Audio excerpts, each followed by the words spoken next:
I want to notice that our recorded video is uploaded here, so you can follow this link, YouTube link.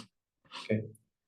So we skipped the introduction overview session, but I uploaded the two lectures, which was conducted last Wednesday and last Monday. Okay.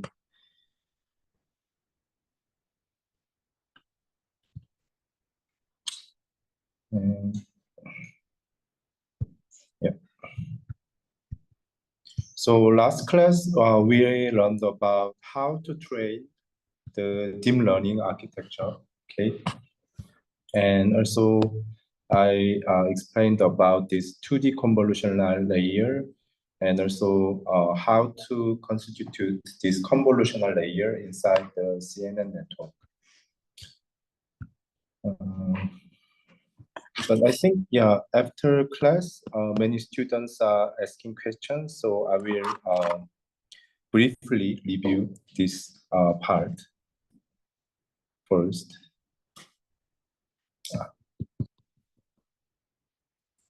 So in slide, you show that this is G layer G. This is layer G, H. This is layer H. And this is the layer F with parameter theta. And the output here is Y. Okay. And also we somehow have the another layer and calculate the loss. So actually this layer, this is not the layer.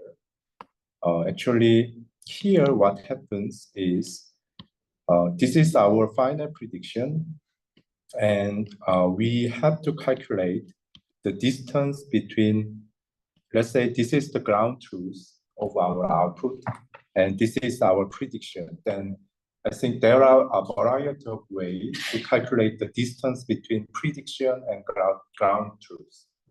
But normally, this Euclidean distance is, the easiest, most intuitive way to calculate the distance between prediction and ground truth. Is that true? Okay. So we will interpret this calculation as the layer G. Actually, this is not layer, but we can interpret this as some layer. Are you, understanding this? So layer is kind of doing some operation using the some previous layers output, and using some constant variable, right? So this operation, calculating the distance between previous layers output prediction and some constant ground truth, that is also some, we can interpret it as the layer. So that's why I wrote it as the layer. Anyways, this Euclidean distance, when we use this Euclidean distance, the layer, the final output, loss L, we will denote the output of this as loss L. This L is differentiable respect to their previous input, right? And another thing I have to say is this. So let's say this is this node, the output of layer H is X. Then I said you that dy dx and dy d theta are required for each layers. Is that true? So this is the differentiation of, given this layer, differentiation of their output respect to their input. That's this one, right? And this is denoting the differentiation of output respect to their parameters. Is that true? So we need to get these two values. So this is set as backward rule, and this is denoted as parameter update rule. Okay. But thing is, if some layer doesn't have any parameters, I mean, this layer, we said that this layer doesn't have any parameters. You will learn that in this class, you will learn that some layers inside the deep learning architecture doesn't have any parameters. The convolutional layer, it has parameter sector for filter coefficients. Okay. But for example, the pooling layer we will learn in this class, that does not have any parameters. If that parameter doesn't have any parameters, then for that layer, we don't have to calculate this.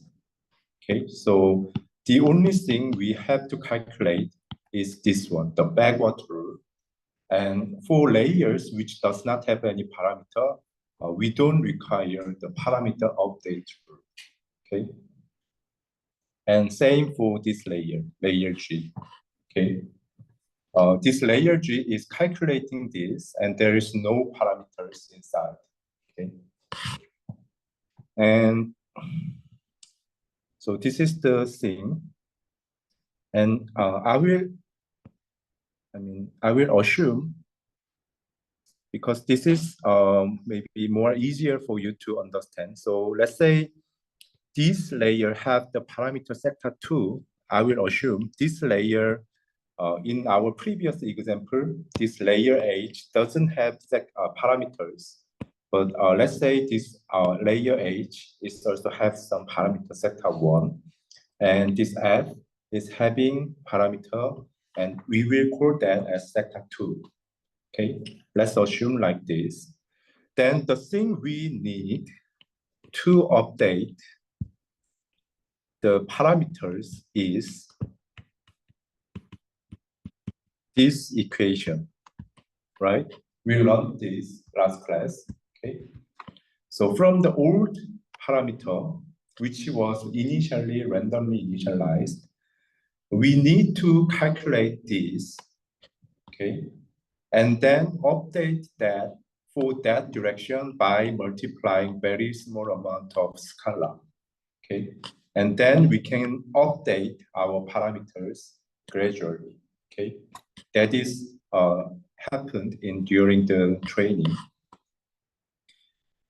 But when calculating this DLD sector, what we have to do is we have to calculate, maybe we have to change now, because this for this we changed the notation to sector 2. So yeah, we have to change that variable to sector 2, right?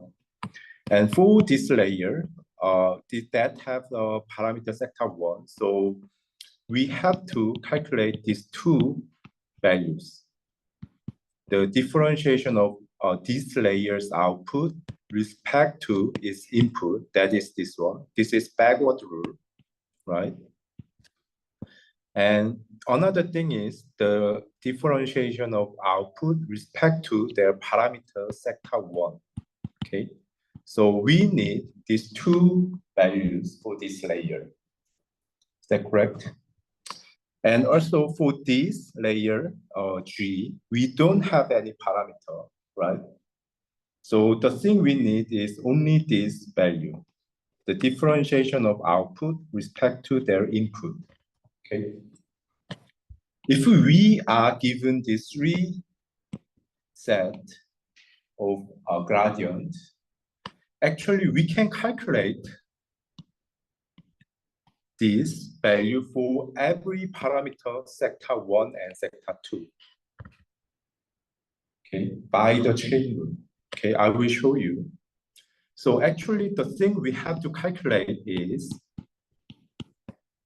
this is actually the set of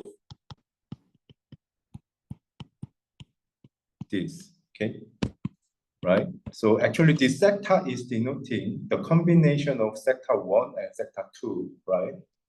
So we have to calculate these two values, okay? Are you agree with this? Okay.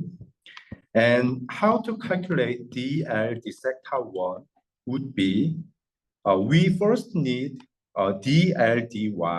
Okay, we have to get some signals from the laws. Okay, and also from the dy, we have to get this. We first calculate the sector 2 first. Then this could be calculated from multiplying these two values. Is that correct? Okay. And the other thing is we have to calculate this. Okay.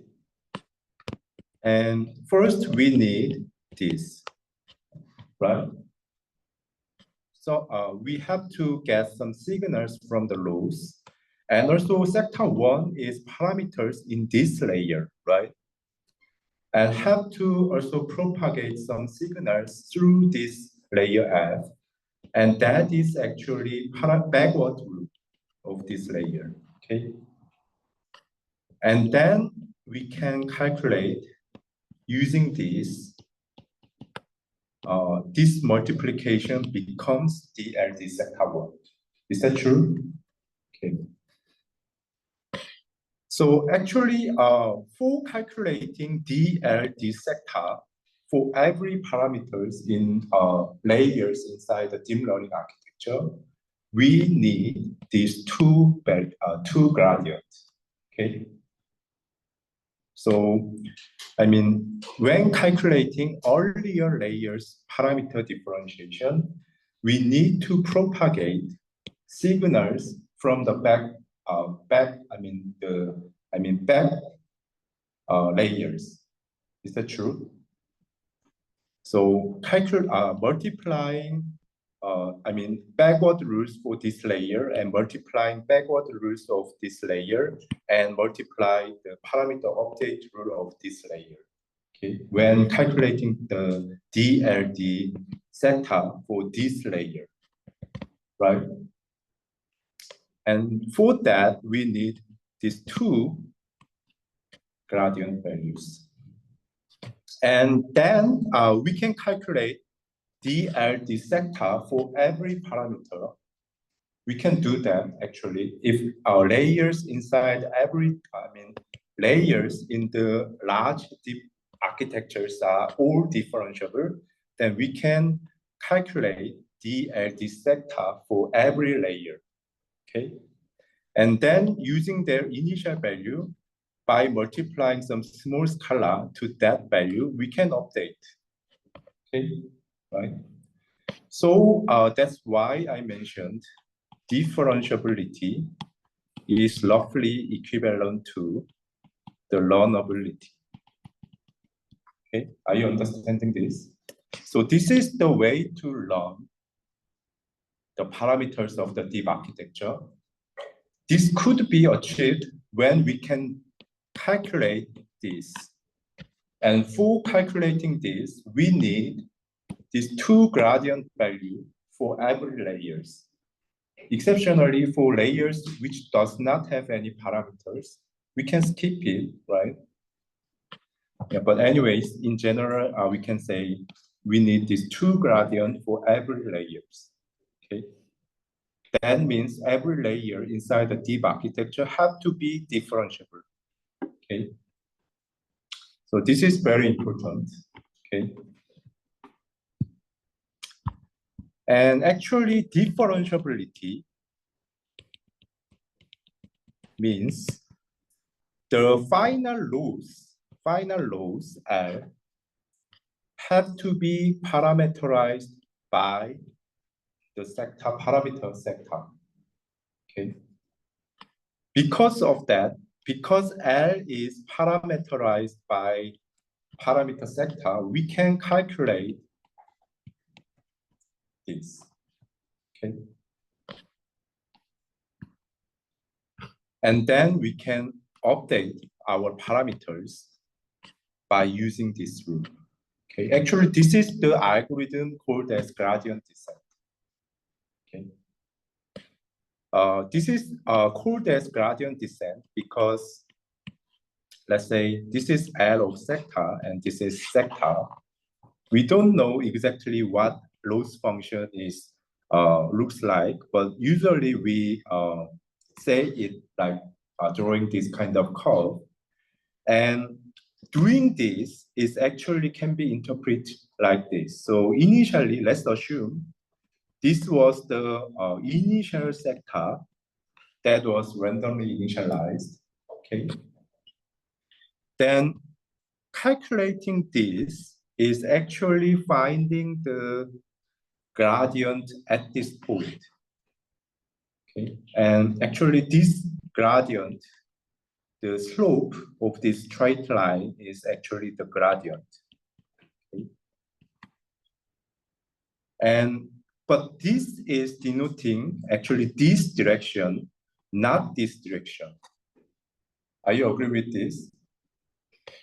Actually, this is the original gradient is denoting the direction where maximizing this L sector. Okay, but our aim during the training is minimizing the loss function, right? Loss is the distance between ground truth and our prediction, and we have to reduce it, right? So we have to minimize the loss, the distance between ground truth and our network's prediction. So we have to take the opposite direction. So that's why there are minus sign here. Okay. Are you agree with this? So this original direction is actually maximizing the original loss function. That is the optimal direction that can maximize, that can increase the loss function. So we have to multiply minus sign on this direction and multiply epsilon, which is the small scalar value, okay? And then we can update that to get the new parameter sector, okay? So that is actually the gradient descent algorithm, okay? Are you guys understanding this? Okay. If you cannot understand, then I recommend you to drop, maybe. Yeah, this is very important, actually. Yeah. If you cannot understand, I mean, see the recorded video again and ask me if you have any further questions, okay? And also, I mentioned this kind of approach when calculating the gradient in computer, right? This is also, I mean, this is actually the same step I mentioned here, okay? When calculating the sector, they approach from the back most, I mean, the rightmost, the L, right? Here, we also start from here, right? Normally in deep learning training, this is the loss function always. The rightmost node would be the loss function, okay? And we have to start from here to calculate every sector's different gradient I mean, DLD, this variable, okay? Let's say this is the sector 2, DLD sector 3. So this is actually the same way to calculate the gradient here. So this is the chain rule, and also I show you the chain rule to calculate the gradient for every variable in this node, okay? Okay. So, and I will explain again about this. So if there is any differentiable layer between the input and output, we can anyways learn the intermediate layers to, I mean, close their output. Maybe for any differential layers, if we input some metrics, the image as the input to this layer, then anyways, they will predict some output, okay? And we can anyways learn these layers to make their predictions similar to the semantic labels, okay? we can learn that actually using gradient descent. Okay, using this, we can learn that actually. But I mean, if we can use more, how to say, if we can involve better architecture, better operations, which fit to the image input, then the accuracy becomes better, maybe, right? Anyways, we can train, but maybe I'm not sure. But if we use any like some arbitrary layers, which is differentiable between this input and output, then maybe that accuracy might be 30%. But we can say if we can constitute these intermediate layers with CNN operations, then the accuracy might be 60%. Then which one will you use? Maybe CNN, right? So that's why we are using CNNs. Okay, because CNN main operation convolution is effective for image processing, okay, and they are differentiable. And when we use convolution operation inside this deep learning architecture, their performance was very good. So that's why we are using them. But nowadays, transformer, maybe you have heard about transformer. Okay, maybe GPT, that's also, GPT is abbreviation for generative pre-trained transformer. Okay. So GPT is also using the transformer architecture. And which one? Anyways, nowadays, many people are using transformers as the main backbone instead of the CNN. It is gradually changing nowadays. Anyways, if we change CNN operation to transformer, even using image data, its accuracy is, for example, 80%. Okay. So we are now using transformer. Okay. We don't know actually which architecture, which operation might be the best.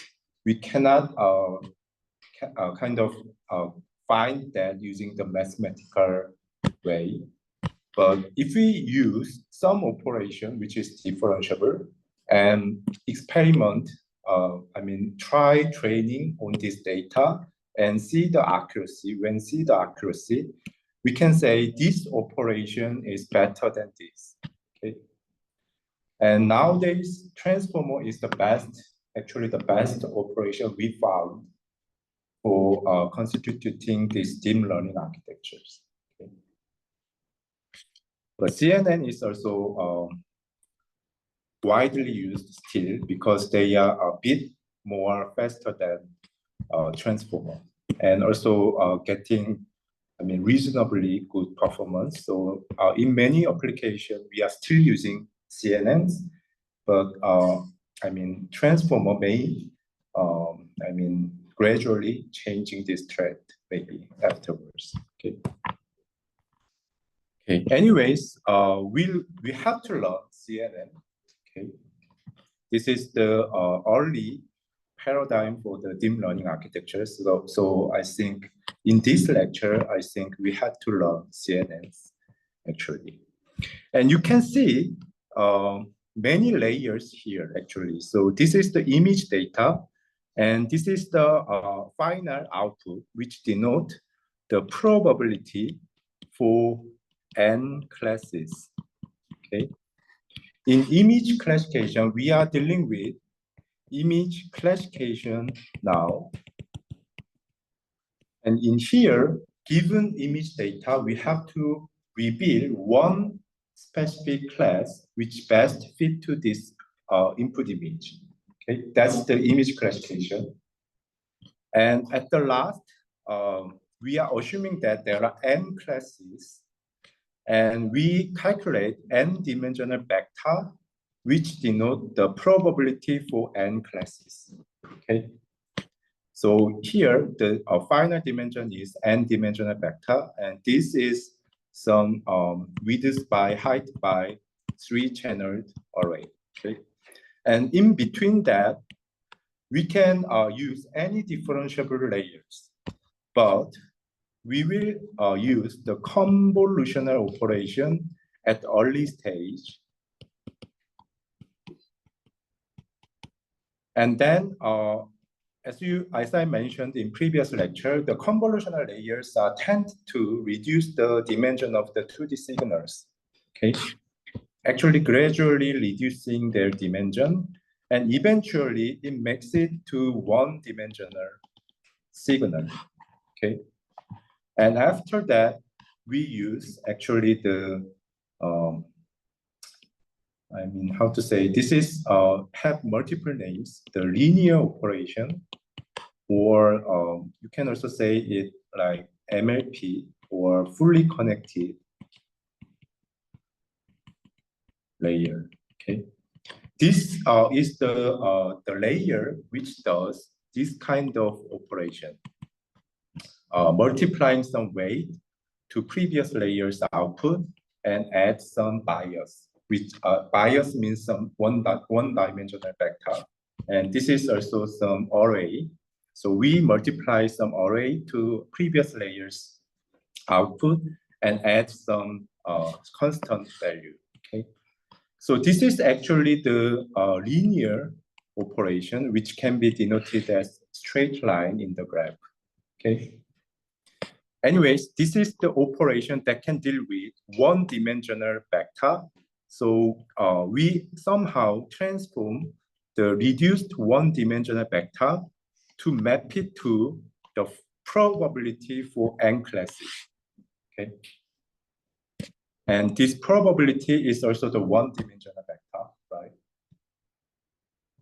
Okay, this is the CNN architecture. Somehow, in the early stage of the CNN architecture, it is processing the 2D signals, and it is actually extracting some features.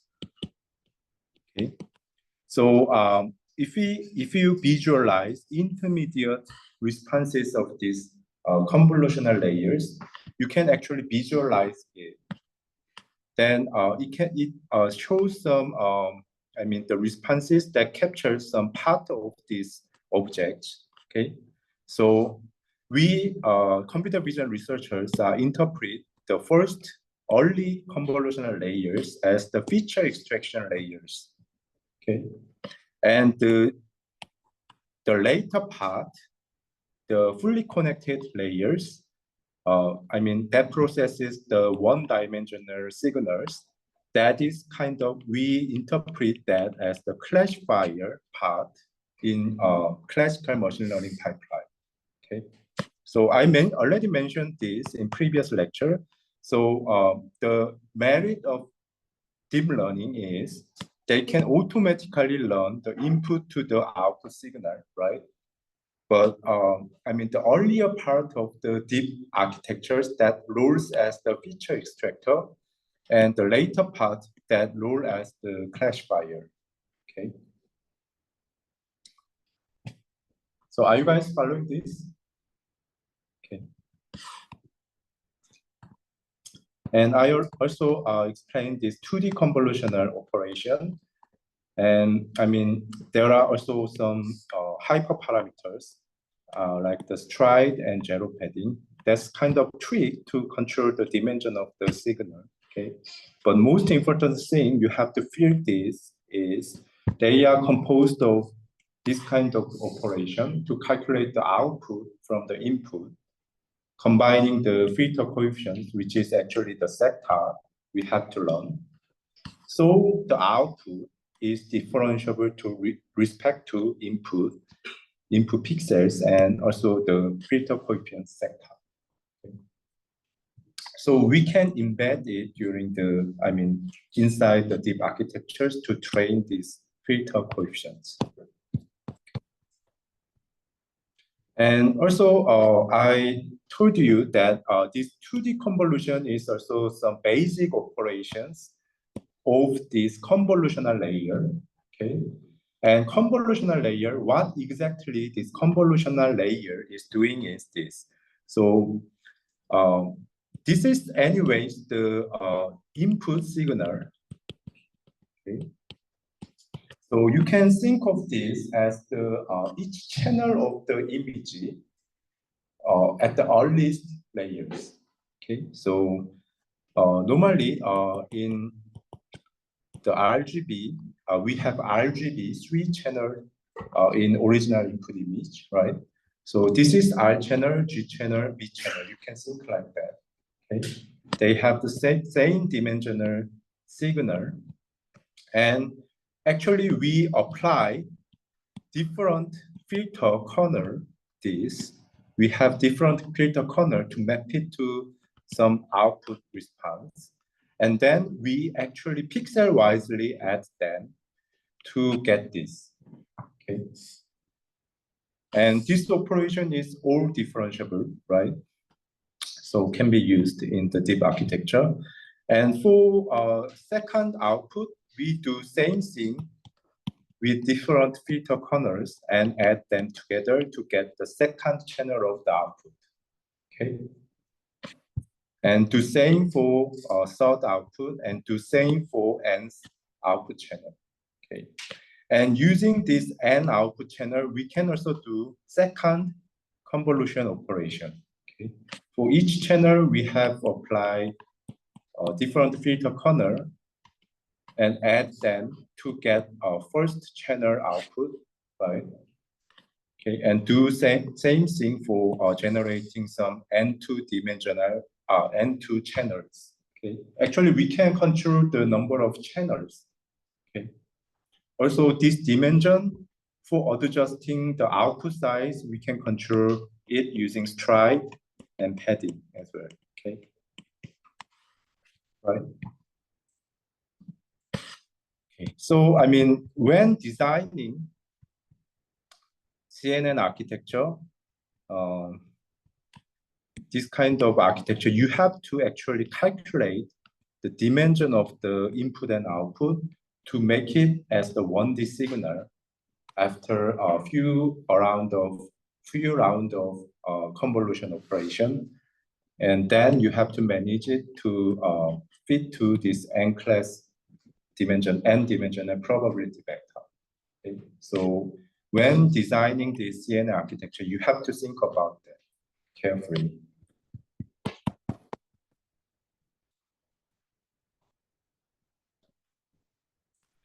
And another important operations frequently used in CNN architecture is this pooling operation. As I mentioned, in CNN, we have to reduce the dimension of the input signal to get the output. Okay, and this pooling is also the operation that can reduce the input.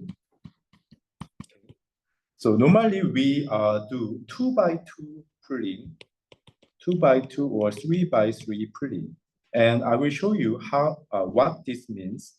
So given 4x4 input image, when we apply 2x2 pooling, then we can get this kind of 2x2 output. Okay, and also we have to use try 2. And what they do is 2x2 pooling means our window size is 2x2, and we will see these red boxes only, partial red window, and get one value here. Okay, and because the stride is 2, we will move this window by 2 pixels, and also in this green box, we will, because it is the 2x2 pooling, we will get just one value from this 2x2 window. And also because stride is 2, we have to move the window here and pick just one value here. And also move window here and pick just one value here. That is the 2x2 pooling with the stride 2. Okay, are you guys understanding this? Using this, we can actually easily reduce the dimensions by half. By one second. this is actually the half. We can easily have the input dimension. Okay. And but I mean, it is hard to apply 3x3 pooling here. Okay. If we apply 3x3 pooling, then the stride have to be 1, right?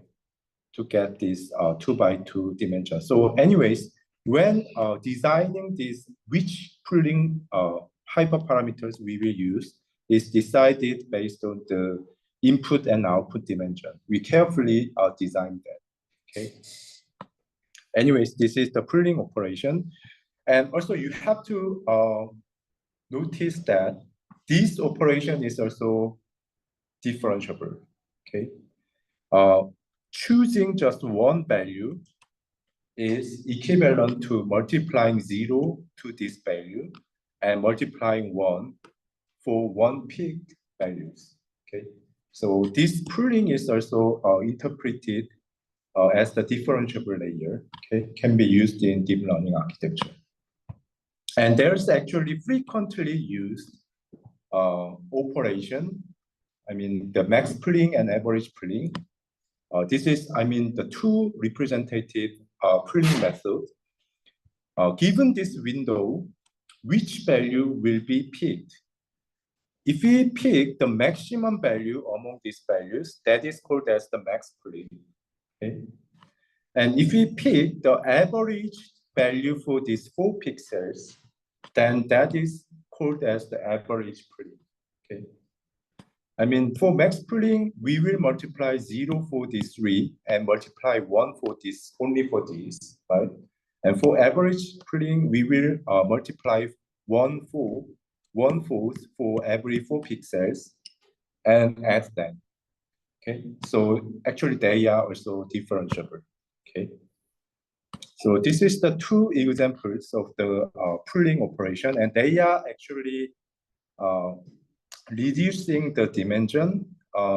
And also in practice, it is known that max pooling is operating effectively. Actually, you might think if we multiply 0 to other pixels and remaining only 1 pixel values for each entry, then you may think that you are actually losing the information.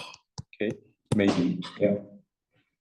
But in practice, this is actually choosing the, how to say, the clean pixels.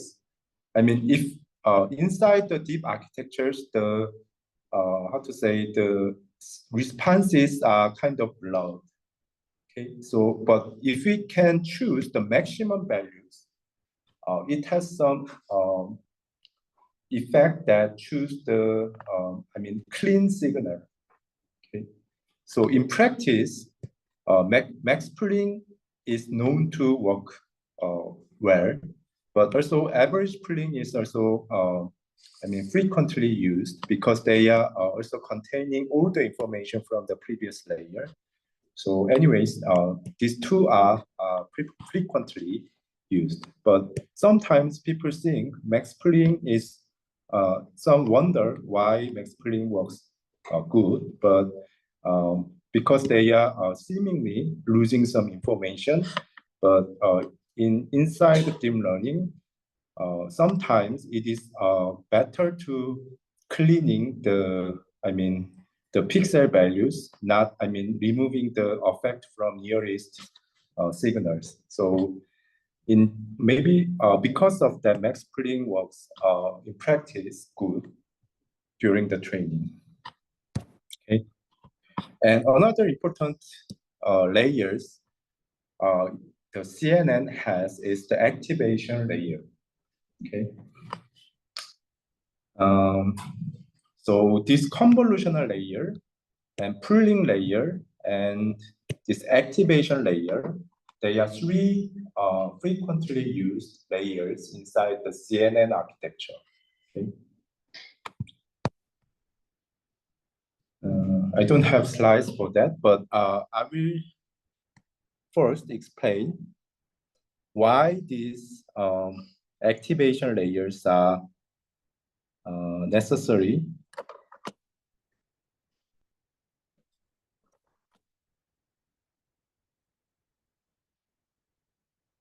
during the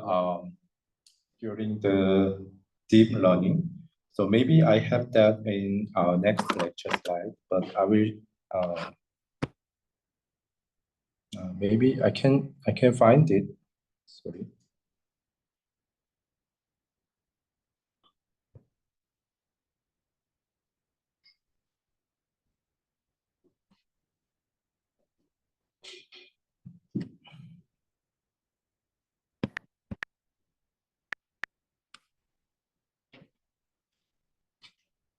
Yeah, I think I found it.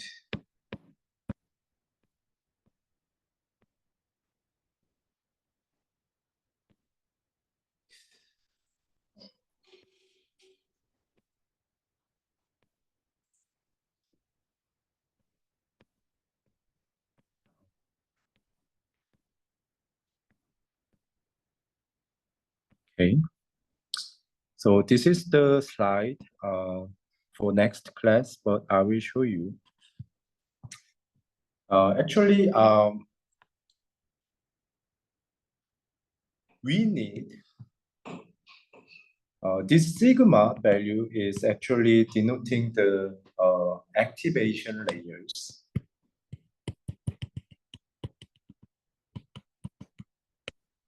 This is activation layer. I mean, CNN is composed of this kind of operation.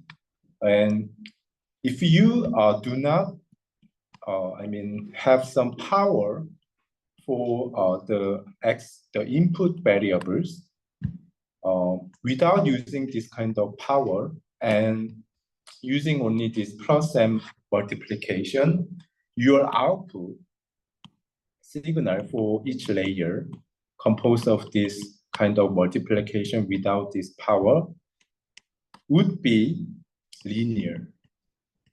Okay, so y would be the linear function for x, input x. Okay, so the CNN's output, CNN layers output is also the linear, and also the pooling layers are also doing the multiplication.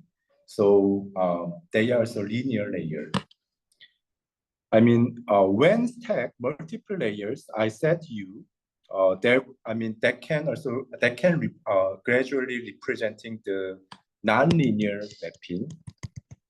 Okay, but that cannot be obtained.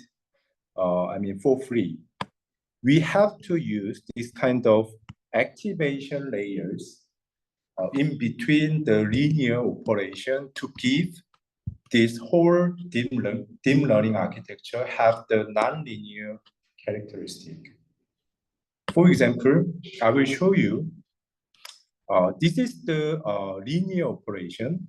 Okay, this is the linear operation.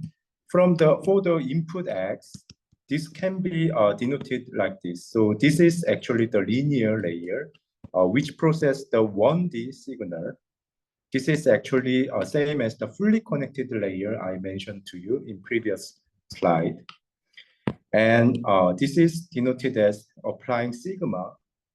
For x, in the linear layer, we multiply W1 and add B1. That's what linear layers are doing.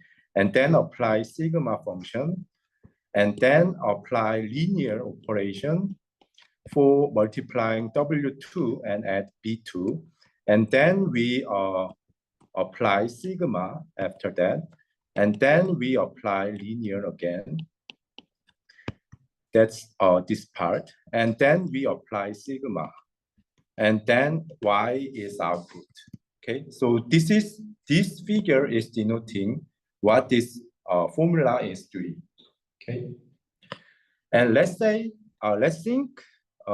assume we don't have this activation. The sigma is denoting the activation layer, and let's assume we don't have that. Okay, then we only have the linear layers here. Okay, to get output from the input signal. Okay. Actually, that equation is here. We remove these sigma functions and rewrite this function like this. Okay, are you agree with that? Then if we forward this initial equation, then we can, simplify the equations like this. So this part has the, multiplication to x variable, and this is the constant term, okay? So even though we stack 3 linear layers to make y from the x, okay? Because we have 3 layers, okay? To map x to y, okay? But the entire huge network again becomes the one, becomes the one huge linear layer. Okay? Are you agree with this? Okay, even though we stack multiple layers, it is actually equivalent to applying just one single linear layer having this W and this B value. Okay, are you agree with this? So actually, to prevent that, we use these activation layers in between the linear layers. Okay. These activation layers are used to, to give the entire deep architectures to have some nonlinear projection capability.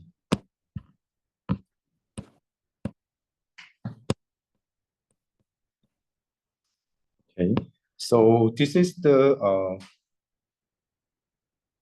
3 frequently used activation layers inside the deep learning architecture. So the first is the sigmoid function. You can see, the sigmoid function, their x values, the input values could be -infinity to infinity. But actually, you can see their output values are bounded to from 0 to 1. Okay, so they can actually map infinity ranged input signal to have the values from 0 to 1. So their functions are also having this kind of curve. Okay, so they are actually, and their y could be calculated by this manner. So actually they have, they are not linear functions. So they can give some non-linearity to the entire deep learning architectures. Okay. And this is also frequently used nonlinear activation layer. So this is also having have -infinity to infinity values as the input, and they actually can map it to the value from -1 to +1. Okay,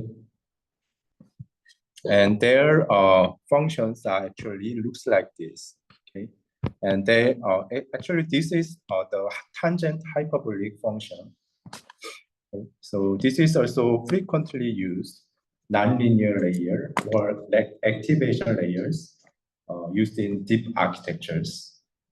But these two functions are frequently used in early deep learning method, but there's some disadvantage for these functions. Okay, so actually for this part, and during the training, we have to differentiate this function as well, right? So anyway, for this layer, we have to, let's say the output of this layer as y prime and the input to this function as x prime, then actually we have to calculate this, right? But for this point, also for this sigmoid function, for this point, you can think, you can see that they are close to 0. Okay.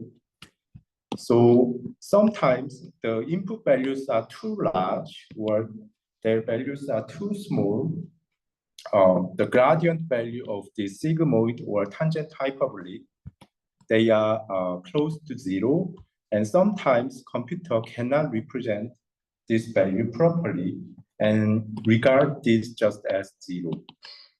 If the values are too large or too small, the PC will regard it as just 0, right? So, and the learning does not happen properly, okay? But this does not happen frequently, but sometimes happen, and it hinders the proper learning. Okay, so the last one, this is called as ReLU function. And this ReLU is frequently used in recent deep learning architectures to prevent this kind of issues. Okay, you can think that this ReLU function is very simple, actually. I mean, for x is less than 0, and they are having just 0, okay? And for input larger than 0 or equal to 0, they just have the y and x, y is equal to x functions. So this is the y is equal to x function. This is linear. And for here, they are just having 0, okay? This is very simple function and doesn't have this kind of issues because for minus input signal, they always have gradient 0, and here they always have gradient 1. Okay, and it is known that this ReLU function provides better learning capability. But here, you have to see one disadvantage of ReLU layer here. Is there someone who already knows about that? 한글로 대답해도 됩니다. 손 들고 아는 사람 있나요? 렐루도 단점이 있는데. 네.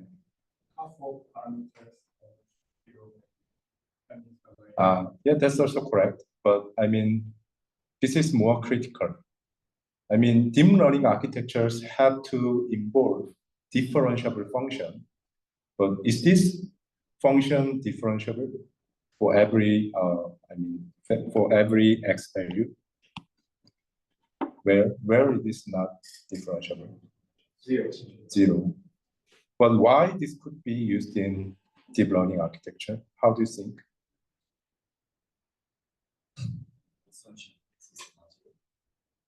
Yeah, true, but why? Can you guarantee that? I mean, can you guarantee the input value does not have any 0? Can you do that? How?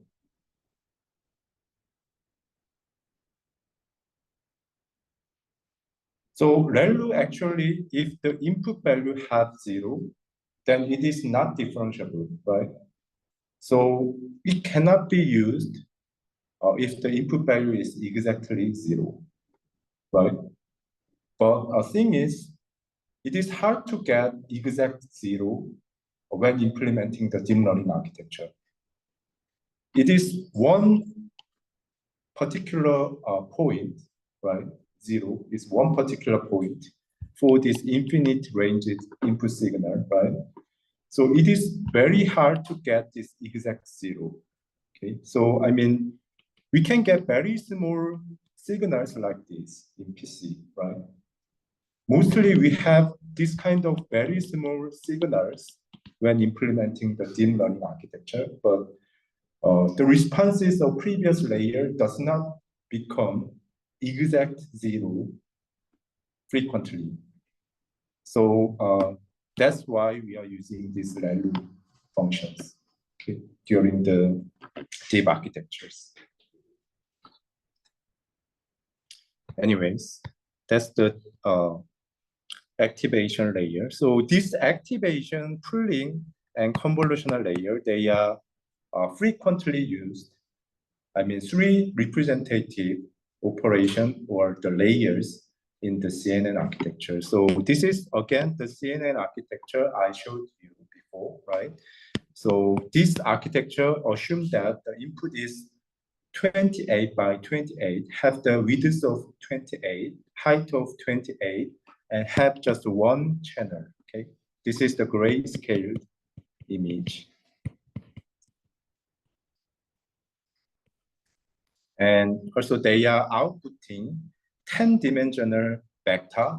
Okay, so this for this architecture, we have to use the data set, image classification data set having 10 classes. Okay, and their input image size should be like this.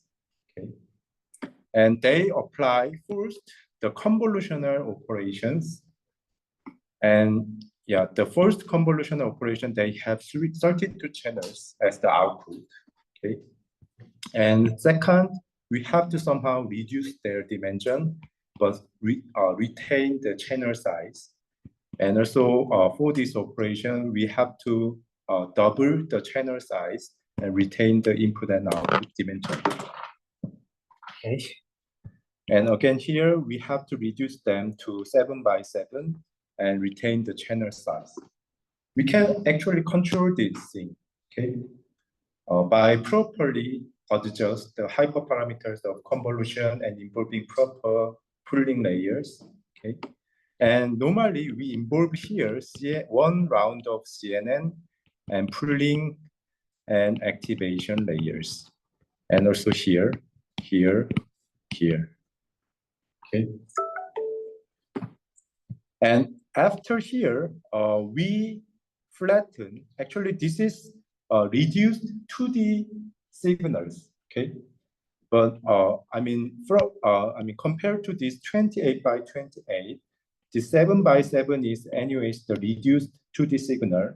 And after the signals are reduced in two-dimensional space, they flatten it as to the one-dimensional signal. Okay, so maybe this value would be obtained by multiplying 7 by 7 by 64. Okay, actually, we can flatten this and then apply one-dimensional operations to transform it to probability vector. Okay, and every operation inside here is differentiable, so we can train them, their parameters. Okay. And also here, the first part, they are called as the convolutional layers because they are mostly composed of the convolutional layers. And the later part, the process for processing the one-dimensional signal, they are called as fully connected layers. And they are actually extracting some features. And they are ruled as, the FC layers are ruled as the classifier. So actually, this is the CNN architecture. Okay, and actually, I will show you after Chuseok holidays. I will show you how to implement this architecture in the Python language. And for that, we will use the PyTorch library. Using this PyTorch library, the implementation becomes very easy. Actually, few lines of code you can just type. Okay.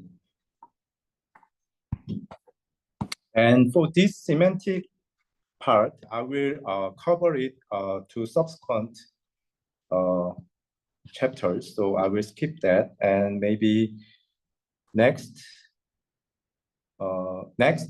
Monday, next week is the Chuseok holiday. So next week, I will teach this PyTorch part. And here, this is the Python code to implement the layers and implement the training part. So after maybe taking this course, I think you can also become familiar with how to implement the deep architectures. So actually here, no, not here, maybe the next class, but actually, this is the code for training the deep architecture, and also this is actually the code for implementing the deep architecture you just saw. So this is have very few code. So after taking this lecture, you may feel that implementing CNNs and implementing the training of deep learning is very easy using the PyTorch. Okay. Okay. Then let's see next Monday, and let's finish here. Thank you.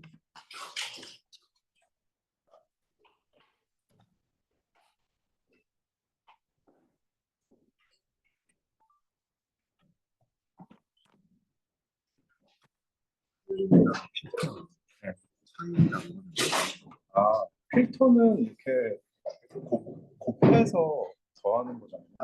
그래서 그 필터라는 게 있어요. 필터의 캐릭터리스틱에 따라서 뭔가 성질이 달라지는 거고. 이거는 조금 더 비슷하긴 한데 어떻게 보면 필터가 되게 단순한 형태인 거라고 생각을 하시면 되죠. 네, 이거는 뭐 필터가 한마디로 아까 말씀드린 0이나 1이라고 생각하셔도 되고, 근데 좀 더 단순한 형태인 거죠. 네. 그리고 이게 필터가 학습이 돼야 되잖아요. 그러니까 이거는 고정된 거죠. 네. 액티베이션 펑션을 궁금한 게 있는데 이 두 개의 단점이 값들이 0으로 수렴이 많이 된다고 말씀하시는 거예요. 그라디언트 값이 0이 돼서 그 그라디언트 밸류 DL 디세타 구해야 되잖아요. 걔가 0이 되면 학습 파라미터가 잘 업데이트가 안 되잖아요. 그레디언트 베니싱이랑 그런 거랑 관련이 있죠. 근데 그러면 렐루도 이제 마이너스 값이 많이 나오면 0이 돼버리니까. 근데 이렇게 되면 이제 렐루는 플러스 리스판스가 나오도록 학습이 돼요. 이거는. 근데 이거랑은 좀 다른 문제인 거죠. 그러면 저희가 막 스키 커넥션 같은 걸 쓸 때는 렐루에다가 쓰는 게 렐루 스키 커넥션? 렐루랑은 별 상관없는데 그라디언트 베니싱 때문에 아마 비슷하게 생각할 수 있는데 그라디언트 베니싱이 이유가 되게 많아요. 이것도 사실 하나의 이유인 거죠. 이게 값들이 1에서 0이나 아니면 이제 마이너스 1부터 1까지 되게 작은 값으로 수렴이 되니까 이 그레디언트 값이 엄청 작아진다 이런 말씀이신가요? 아니요, 이 기울기가 0에 가까워요. 기울기. 네. 그쪽 포인트. 기울기가 보면은 0에 가깝잖아요. 아웃풋을 인풋으로 미분했다고 생각했을 때. 감사합니다. 그리고 여기 위에서 설명해 주신 거가 결국은 파라미터가 만약에 레이어 H랑 F에 둘 다 있다고 생각을 하면 H에 대해서 구하기 위해서는 여기서는 백월드 룰을 적용을 해야 되는 거고, 그리고 이제 여기에 대해서 파라미터 업데이트 할 때는 이제 백월드가 이제 만약에 여기에 있었다면 거기서 구해야 돼. 그런 느낌이네요. 네. 여쭤보고 싶어요. 여기서 이제 인풋에서 그 다음 첫 번째 콘볼루션 저희 32채널이 되는데 이거는 그냥 예시사진 보이냐 필터가 이제 31개 있거나 그런 거죠. 그렇게 둬야죠. 근데 그러면 궁금한 게 만약에 파이토치에서 진행을 하면 나중에 프로파게이션을 하면 그 필터 안에 있는 애들만큼 전부 다 조정이 되는 거 다 알아서 다 되는 거죠. 그럼 사실 우리가 다 임플리먼트 해야 되잖아요. 그거를 이제 파이토치나 텐서플로우 같은 거 쉽게 하게 좀 구현을 해놨죠. 근데 그러면 필터의 개수까지도 얘가 알아서 조정을 해줘요. 개수까지도 합니다. 개수도 그러니까 이거 사실은 생각해보면 인풋 채널과 아웃풋 채널만 구하면 결국에는 인풋 채널 곱하기 아웃풋 채널 개수만큼 필터가 있으면 되거든요. 그 정도는 이니셜라이즈 할 때 해줘야 돼요. 그럼 사실 필터가 그냥 여기 여러 개 있는 거고 여기도 여러 개 있는 맞습니다. 그럼 필터 하나하나 자체가 다 파라미터. 그렇죠. 필터의 그 필터 커널 사이즈가 또 n by n이면 그거 개수만큼 또 그 안에 파라미터가 있어요. 그럼 필터 개수는 저희가 제일 처음에 정하잖아요. 필터 개수도 하이퍼 파라미터예요. 그 필터의 사이즈도. 그것도 커널 사이즈도 정할 수 있어요. 근데 커널 사이즈는 그럼 저희가 처음에 정하는 저희가 정할 수 있죠. 디멘전을 맞게. 근데 어차피 학습이 되면 그것조차도 아니요. 디멘전은 정해놓고 학습을 하는 거예요. 그 밸류만 학습을 하는 거고. 근데 뭐 디멘션을 정하는 기준은? 디멘전은 뭐 그냥 최대한 어쨌든 뭐 3x3이나 7x7 정도를 많이 쓰는 것 같아요. 휴리스틱해요. 룰이 없어요. 감사합니다. 아마 제가 체크한 성함이 어떻게 돼요? 조시연 그거 메일 보내셨나요? 아니, 증빙 보내주세요. 증빙 그러면은 참고해서 메일로 보내주세요.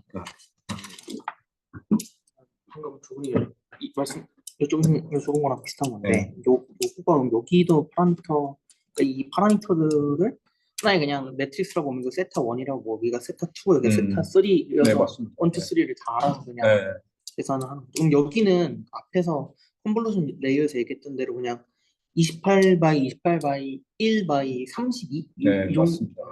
네. 그리고 여기는 그냥 y는 뭐 세타 3x의 요거 가지고 그냥 하는 거예요. 나중에 클래시파이어 할 때. 클래시파이어도 WX 플러스 B 요게 이제 섹타가 있는 거고 네. 여기도 섹타가 또 다른 섹타가 있는 거고 여기는 네. 그냥 바이어스 그냥 바이어스도 학습해야 될 파라미터예요. 이것도 파라미터인데 그래서 이걸 그냥 미분해가지고 구할 수 있잖아요. W랑 B를 그냥 매트릭스화 네. 시켜서 그냥 네. 그것도 다 구할 수 있는 거죠. 네.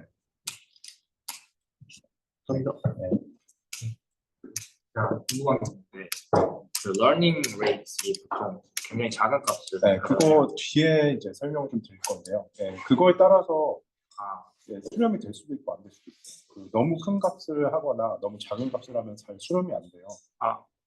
제 질문은요. 네. 그거를 왜 고정을 하나요? 그걸 사실은 뒤에서 에폭이라는 개념을 배우실 텐데, 네. 그러니까 데이터를 한 번 다 하나씩 보면서 이제 업데이트하고 하나씩 보면서 업데이트하고 하는 거잖아요. 네. 데이터를 한 번쯤 다 본 다음에 좀 이렇게 여러 번 보면 그거를 좀 낮춰줘. 그런 러닝 레이트 스케줄링도 나중에 배우실 거예요. 네. 그게 사실 뭐 고정된 러닝 레이트는 이제 수렴이 더 이상 안 줄일 때가 있거든요. 그러면은 그 러닝 레이트 자체를 좀만 낮춰서 또 하고, 근데 그게 정확한 룰이 없어요. 네, 그래서 이제 스케줄링을 뭐 하는 게 한 두세 가지 있는데 그런 걸로 좀 스케줄링 한다고 그런 게 또 파이토치에서 되나요? 네, 그것도 자동으로 있어요. 네. 네. 네. 수도 파라미터. 개수는 하이퍼 파라미터 우리가 정해야 되는 거예요. 그러니까 인풋 아웃풋 채널이 정해지면 필터의 개수는 정해지죠. 어차피 네, 그리고 필터 커널의 사이즈는 우리가 정하는 거예요. 네.